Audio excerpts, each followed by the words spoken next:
Hi Dritos, it's 26th of August 2012. This morning, or yesterday in America, Neil Armstrong, the first man on the moon, died. Though he was a great man who accomplished more in his life than most will, I'm not going to focus on the man himself. Instead, I will focus on what he represents. In his own words, that's one small step for a man, one giant leap for mankind.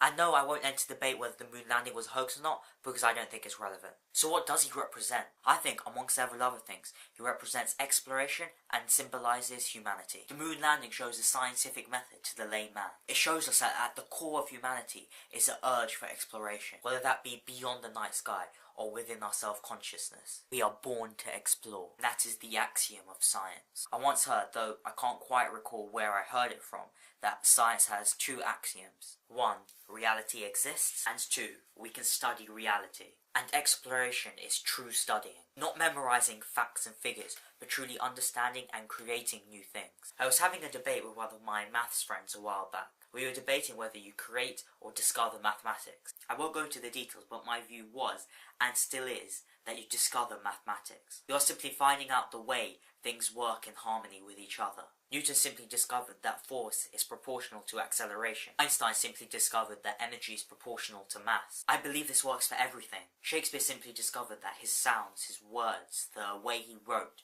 was appealing to most humans. I'm not taking any genius away from these individuals, but in essence, I'm saying that knowledge is there for us to explore, and that is true science, the exploration of knowledge. If humans have a purpose, this is what it is, and Armstrong symbolises this perfectly, which leads on to humanity. Let's say in 10, 100, 1,000 years from now, what are the humans then going to think of how we are now?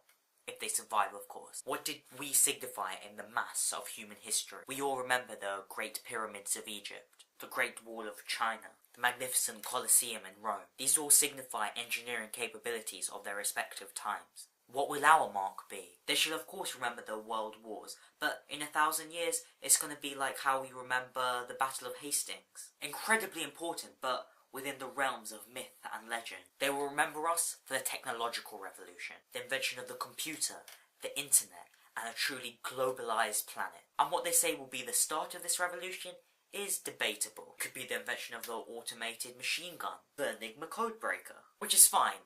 I'd probably go for Alan Turing's Turing machine. But a more romantic one would be the moon landing. You look out into the night sky and wonder, how do we reach such a magnificent feat? How young yet amazing humanity is. How awesome we are when we put our mind to it. This is what the moon landing and Armstrong represent. This is what I want to mimic.